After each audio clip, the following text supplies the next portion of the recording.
I've never been one to talk much about my past, not because I'm ashamed, but because sometimes it just hurts to remember. People see me now, tailored suit, luxury watch, driving a top-tier SUV, and they assume I've always lived this life. But the truth? I was once that skinny little kid on the corner, shoes worn out, smiling with empty pockets and an even emptier stomach. I grew up in the back streets of Detroit, in a cramped neighborhood where streetlights flickered and front porches leaned from years of neglect. Our house, if you could even call it that, was patched together with rotting wood and cracked windows. The roof leaked every time it rained, and when it poured, we'd huddle under the one dry corner, praying the storm wouldn't carry everything away. The kitchen always smelled like burnt rice, because that was all we could afford most nights. And when even that was gone, my mum would boil water with salt and serve it as soup, smiling as if she could fool our hunger. My mom, Gloria, was a warrior. No degree, no husband, no support, just grit. She cleaned homes, ironed clothes, sold homemade cookies at the bus stop, anything to keep the lights on and us alive. She never complained, but I'd hear her cry in the middle of the night when she thought we were asleep. I'd pretend to be dreaming, but I heard every sob. That sound, that broke me more than any hunger. My father. He walked out when I was 9, said he was going to find work out west, never came back. The last thing I remember is my mom burning an old photo of him on the porch. She didn't say a word, but I understood. From that moment on, we were on our own, and that's the night I made a promise. A kid's promise, but heavy like a man's. One day, I'll be rich. And Mom, you'll never cry because of money again. Right there, under a busted streetlight, with my fists clenched and my stomach growling, I gave my word. I started hustling early. By age 10, I was cleaning car windshields at gas stations. At 12, I carried groceries for tips and mowed lawns in the summer heat. Every dollar I made felt like gold. I still remember the first time I held a $20 bill in my hand. I cried like I'd won the lottery. It wasn't easy. I slept on cold floors, got yelled at by customers, burned my skin under the sun. But I never quit. That promise and that kept me moving, and my mom, watching her laugh through pain, that was my fuel. I looked at her and thought, she deserves everything. Over the years I grew, learned business, learned people, took risks, failed, got back up. I built one company, then another, and slowly things changed. The day I handed my mom the keys to a new house, one with real floors, real walls, and no leaks, she looked around and said, "Now I can finally sleep in peace." I broke down crying. Today people call me a success. I have a beautiful wife, 2 incredible kids, Ethan, who's 8, and Lily, who just turned 5. They go to the best schools, wear clean clothes, and sleep without worry. Sometimes I worry they won't know what things cost, not in dollars but in effort. But I try to teach them. I try to show them what matters. Still, time changes us. The grind, the pressure, the meetings, the targets, they harden your heart without you even noticing. So one day, feeling drained and disconnected, I decided to take a vacation. A simple beach trip. My wife Rachel had been saying for weeks, "You need a break, babe." We all do. Life isn't just about working. Let's breathe. So I booked a quiet Airbnb by the coast of Florida. No luxury resort, no room service, just sand, ocean, and my family. I thought it would be a peaceful getaway, but I had no idea that what would happen on that beach would change my life forever. But that part, I'll tell you in the next chapter. I remember that day so clearly. It was a Friday afternoon. I was stuck in back-to-back meetings at my office in Chicago, feeling like I couldn't breathe. Deadlines, reports, emails, phone calls, all blurring together. My head was pounding. I was surrounded by everything I had built, and yet I felt like I wasn't living any of it. That night, while I sat at my desk long after the office emptied, Rachel walked in. She looked at me, tired eyes, gentle voice, and said, "Babe, this isn't living. We need to get away. The kids miss you. I miss you. Let's go to the beach, just us. No phones, no meetings, no pressure." She was right. She always is. So I went online, booked a week at a quiet little Airbnb in a small coastal town in Florida. Nothing fancy, just a cozy beach cottage near the shore. I wanted to breathe. I wanted to see Ethan and Lily build sandcastles and laugh in the sun. We arrived early Saturday morning. Ethan jumped out of the car like it was Disney World. Lily squealed when she saw the ocean and clung to Rachel like she'd just won the lottery. The house was small, painted in pastel blue, with a white porch and swaying palm trees all around. It smelled like salt water and sunscreen and old wood baking in the sun, the kind of smell that wraps you in nostalgia. I took a deep breath and told myself, this is what matters. This is what I worked for. But the peace didn't last long. As soon as we started walking down the beach, it became clear that this wasn't just a relaxing paradise. Every few steps, someone would approach us, offering to sell handmade jewelry, beach towels, water bottles, shells, fresh fruit, and others weren't selling anything at all. They were just asking for $1, for food, for a little help. At first I helped. I bought a bracelet from a teenager, gave $1 to a man with a sign. But it kept happening. Person after person, face after face. Some were clearly in need, others I wasn't so sure. After a while I started feeling overwhelmed, defensive. I just wanted to walk with my family, hold Rachel's hand, watch the kids play in the waves. And I said something I now regret deeply. You can't help everyone. Rachel looked at me, calm, steady. And how do you know which one really needed it? I didn't answer. We ended up walking into a small beachside diner to get out of the heat and the hustle. It was an old wooden shack with picnic tables, a tin roof, and the smell of fried shrimp hanging in the air. The waitress handed us laminated menus with faded photos. I ordered grilled fish, rice, and sweet tea. Ethan and Lily wanted chicken tenders and fries. For a moment, things felt normal. And then, it happened. A boy, thin, barefoot, maybe 9 years old. His skin was sunburned, his hair messy, his shirt full of holes. He walked up to our table with the quietest voice I'd ever heard. "Sir, do you think you'll have any food left over?" I didn't look at him. Not really. I said, "Not right now, buddy. Sorry." He nodded, eyes down, and walked away. Rachel didn't say a word, but the look in her eyes said enough. I tried to justify it to myself. I already gave to others. I'm here with my family. I can't feed the whole world. But deep down I knew that moment wasn't about money, it was about heart. Something in me felt off. And just when I thought that moment had passed, I noticed Ethan.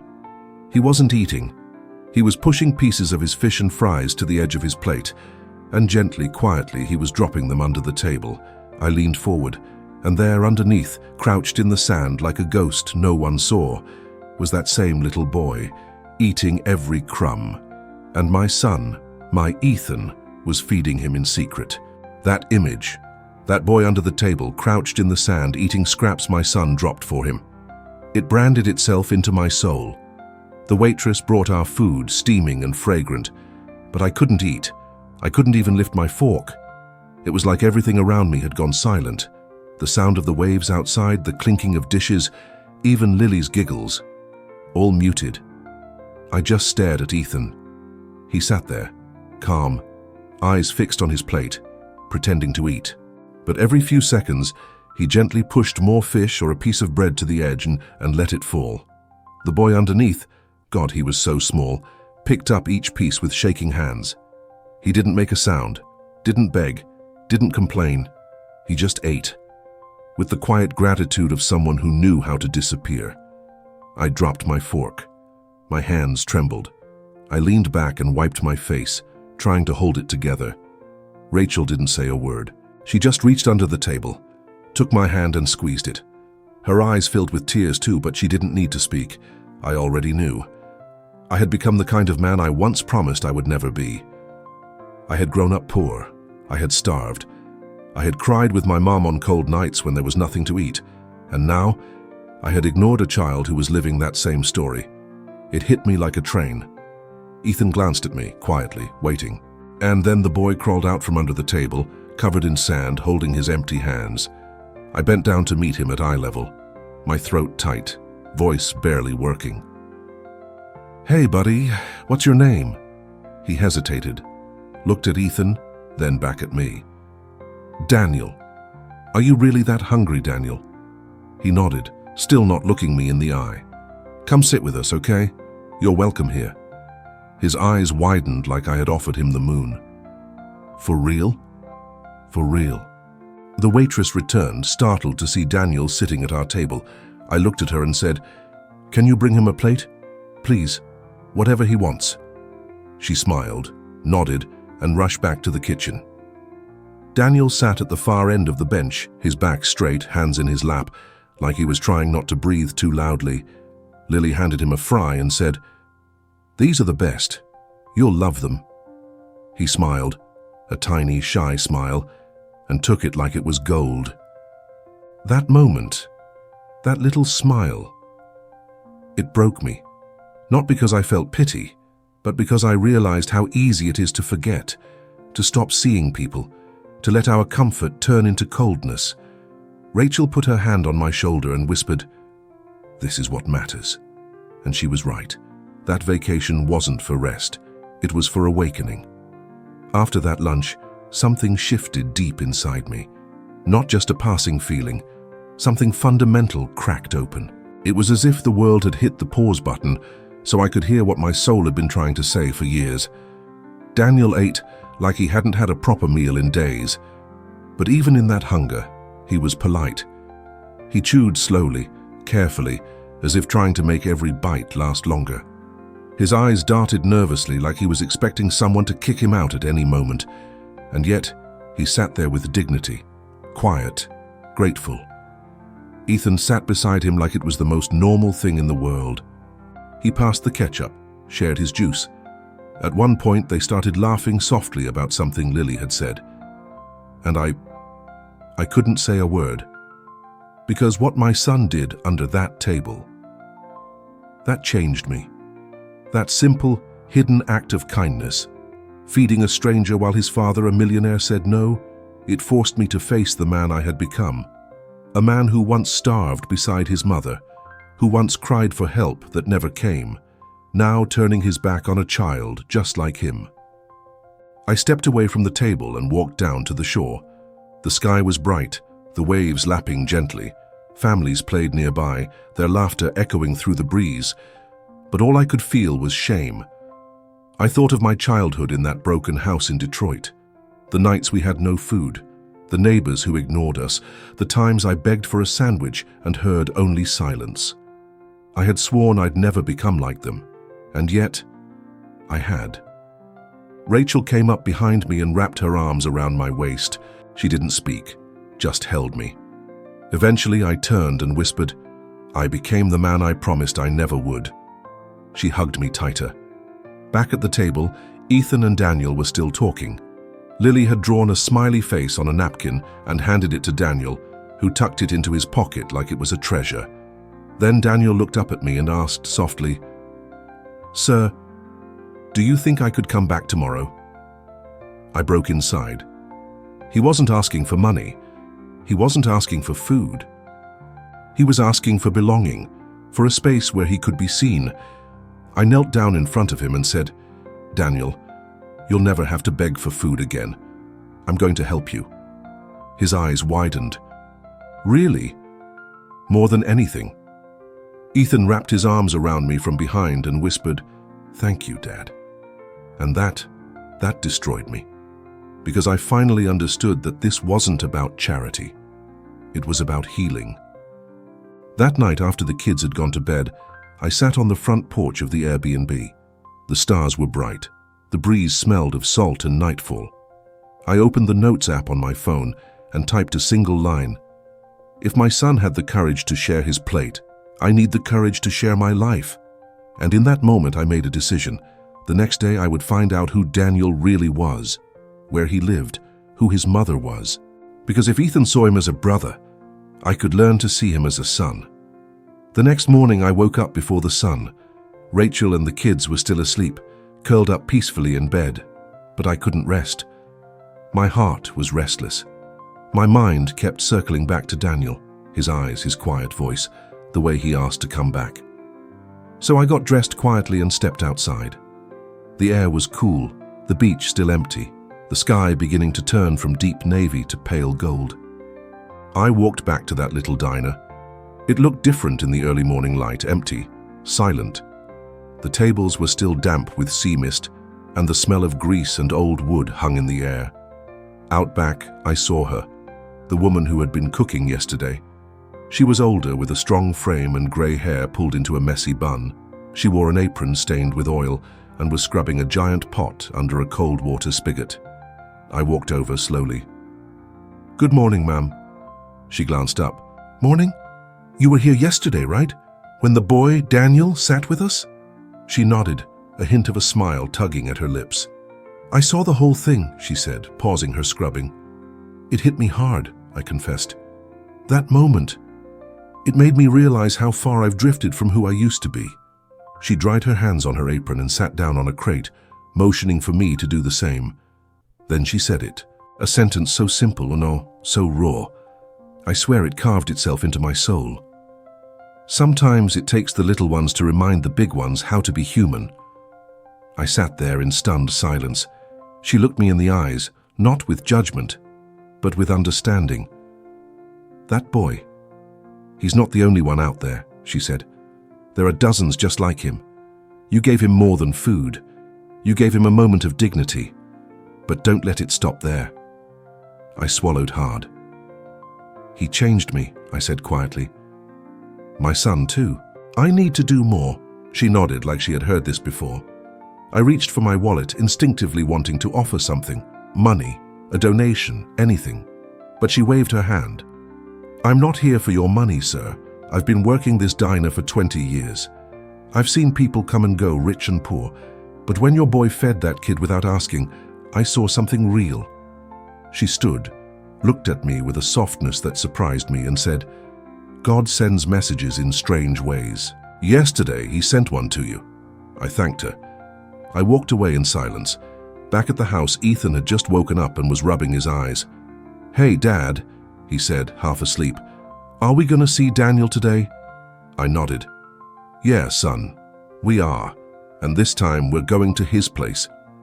He smiled, fully awake now. "I know where he lives," he told me. "It's near the dunes, by the old fence with the yellow flowers." That afternoon, we drove down a dirt road toward the edge of town, past old trailers, rusted fences, and homes patched together with whatever people could find. We were headed toward the place where the invisible lived, and I was ready to see. It was a bumpy ride.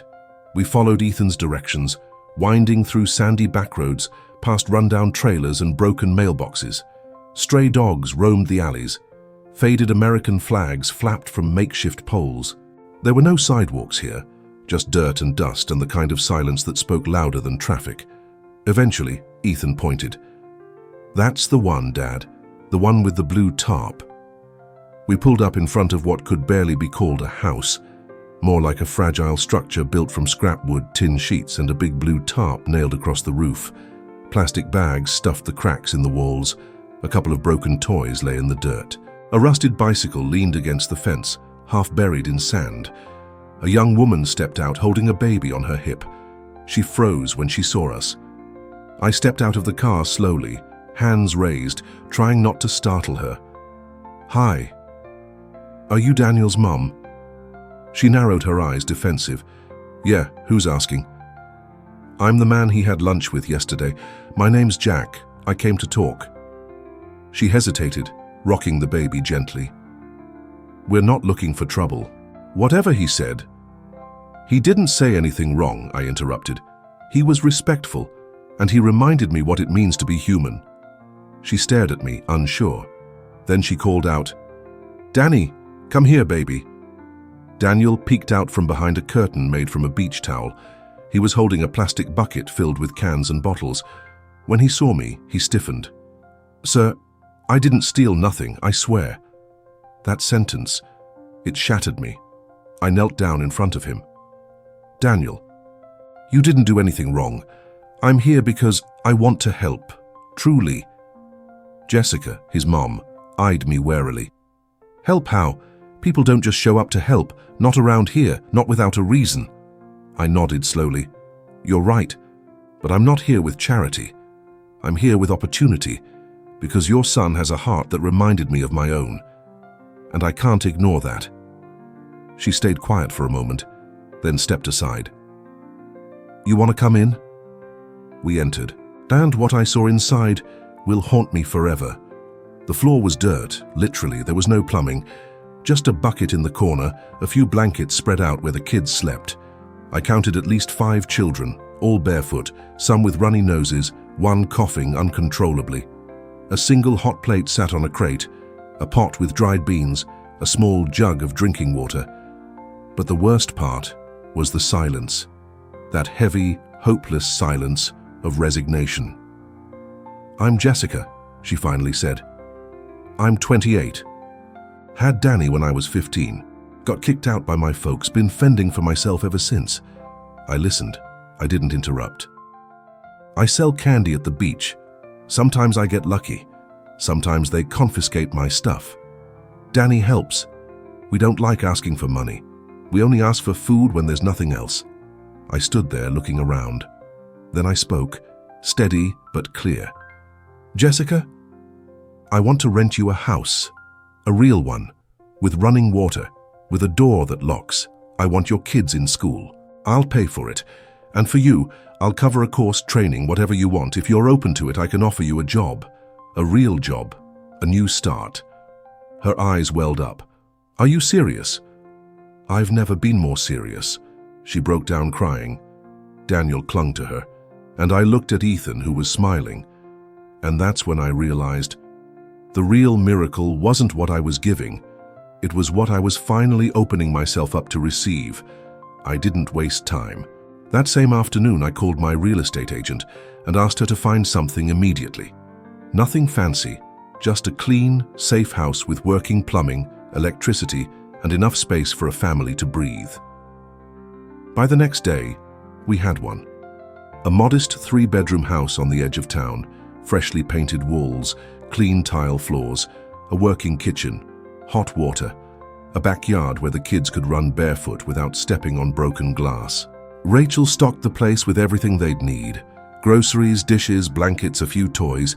She went all in, like she'd been waiting for this moment her whole life. When we brought Jessica and the kids there, she froze at the door, her baby on one arm, her other hand trembling. Daniel walked in first, stopped, looked around. "Mom, this is ours." Jessica didn't speak. She just walked into the living room, touched the wall with her palm, and burst into tears. Not loud, not dramatic, just silent, heart-cracking tears. "Thank you," she whispered. "No one's ever done something like this for me." "You don't owe me thanks," I said. "Just promise me you'll build something beautiful from it." She nodded, still crying. "I promise." Daniel ran from room to room like he was at Disneyland. He found the bathroom and yelled, "Mom, look, the water comes from the wall." We all laughed. Ethan gave him a hug and whispered something in his ear. The two of them ran out back to build a secret base out of cardboard boxes. They were already brothers. The next week I enrolled all the kids in school, found a volunteer tutor to help them catch up, registered Jessica in an adult literacy program at the local community center. At first she was hesitant, embarrassed maybe, but her instructor told her, "You're never too old to become the woman you were meant to be." Jessica blossomed. She showed up early, took notes, practiced reading with her kids every night. Within a month I offered her a position in my logistics company, entry level but with real potential. She was scared. I told her, "Don't worry about being perfect, just keep showing up." And she did. She was on time, organized, dependable. Every week she grew more confident. Today, she's a key part of my team. Trusted, respected, an example of what redemption looks like. As for Daniel and Ethan, they became inseparable. Homework, games, sleepovers, bike rides, movie nights. One afternoon I found them building a box of toys to donate to other kids in need. "You're giving these all away?" I asked Ethan. "Yeah," he said. "Daniel never had anything, but he gave me his friendship anyway." I hugged him tight, because I realized that while I was trying to teach my son to be a good man, he was already teaching me to be a better father. Watching Daniel do his homework at our kitchen counter, seeing Jessica leave work with a smile on her face, hearing the laughter of their kids echoing through a home that used to be filled with silence. It felt like I was honoring a promise I made to my own mother decades ago. A promise to break the cycle, to rise, and lift others as I did. And for the first time in years, I felt whole. Time flew by. Years passed, almost without warning. Daniel grew, Ethan grew, and I watched both of them become young men with hearts far bigger than mine had ever been at their age. Daniel was focused, disciplined, and kind. He volunteered at school, tutored younger kids, and spent his summers working part-time jobs instead of partying. He never forgot where he came from, not for a second. Jessica, meanwhile, had become one of the most respected people in my company. She had earned every ounce of trust, climbed ranks, and even helped other single mothers find work and stability. From a woman who once cried in silence, she became a woman who lifted others with her voice. Then, one afternoon, I received an envelope. Inside was an invitation card, handwritten. To the man who believed in me before I knew how to believe in myself. It was Daniel's graduation, from medical school. I read it twice, then sat down and cried. The ceremony was held in a modest auditorium at a public university. It wasn't flashy, but it was packed with families holding signs, clapping, crying, hugging. Rachel stood next to me, dressed elegantly. Ethan sat beside us, tall and proud. And then I saw him, Daniel, in a white coat, his name embroidered across his chest, Dr. Daniel Morales. I could barely breathe. The moment came when he stepped up to the microphone to give his class's closing speech. He stood tall, cleared his throat, and spoke into the microphone. This degree doesn't belong just to me. It belongs to my mum, who fought for me when no one else would. It belongs to my brother Ethan, who taught me how to laugh again. And it belongs to the man who once gave me a plate of food, but gave me a future instead. The crowd went silent. He looked up, his voice strong. One kind gesture can change a life. It changed mine. That was it. I broke. I cried like a baby. Rachel squeezed my hand. Ethan leaned over and hugged me, whispering, "Told you, Dad. I told you God would love what we did." After the ceremony, as people crowded around, Daniel found me in the middle of the hallway. He hugged me hard, like a son hugs a father, and he said, "Thank you for not looking away." I could barely speak. "No, thank you, son, for teaching me how to see again." Because that's what Daniel gave me. He didn't just show me poverty. He showed me how far I had drifted from the boy I used to be, and how powerful it is when we choose to love, even when it's inconvenient. That night I sat on my porch again, same spot, same breeze, same sky, and I thought, it's not about how much money you make, it's about how many lives you touch with what you have. And to think, it all started with a plate of food beneath a table on a regular beach day. I thought Daniel's graduation was the grand finale. But life had more chapters to write. A few weeks after the ceremony, Ethan sat across from me at the kitchen table. His eyes were bright, and he was holding a notebook filled with scribbles, drawings, and bullet points. "Dad, Daniel and I want to start a non-profit." I paused, stunned. "You what?" "We want to help kids like Daniel used to be, hungry, forgotten. We want to give them what he got, a chance." He opened the notebook and began to explain. Outreach programs, tutoring, job training for moms, food assistance, housing support. They had a vision, and it was beautiful. But the name was what hit me hardest. Under the table. I nearly choked. It was Daniel's idea. Because that's where it all began. A child crouched in the sand, eating crumbs that another child dropped from his plate, not out of pity, but out of love. When I heard that name, I broke. I hugged them both and said, "You have all my support, but this is your legacy now." They found a small building on the edge of town and transformed it into a bright, colorful haven. Murals on the walls, a playroom, a reading nook, a fully stocked kitchen. They partnered with volunteers, teachers, counselors. People started donating, churches, small businesses, even strangers. The first month, they helped 5 families, then 15, then 50, And then something unexpected happened. Jessica joined the board. Yes, Jessica, Daniel's mom, the woman who once cried over an empty stove, now sat in meetings, made decisions, led fundraising efforts. And guess who showed up on opening day? Miss Nisa, the diner cook. She walked in with a tray of cornbread and a stack of paper plates. "Told you God sent you a message that day," she said, hugging me. "Glad you listened." She now runs the kitchen for Under the Table, feeds dozens of children every week. But more than that, she listens to them. She speaks life into them. And yes, she still says her favorite line. Sometimes it takes the little ones to teach the big ones how to be human. Today, Under the Table has helped hundreds of kids. Mothers have jobs. Fathers in recovery are mentoring others. Teens who once slept in shelters are now finishing high school. And every now and then, when the building gets quiet, I step into the kitchen, close my eyes, and I can still hear it. That little voice under the table whispering, "Do you think you'll have any food left?" And my soul answers, "Yes, and more than that, we have a place for you now." Because that's what it's about, in the end. Not just filling stomachs, but filling lives. Sometimes I lie awake at night and ask myself, what if I hadn't looked under that table? What if I had just eaten my lunch, ignored my son's eyes, and walked away like it was just another beach day? What if I had chosen convenience over compassion and silence over sight? Because the truth is, and I almost missed the most beautiful chapter of my life, all because I was tired, frustrated, blinded by my own success.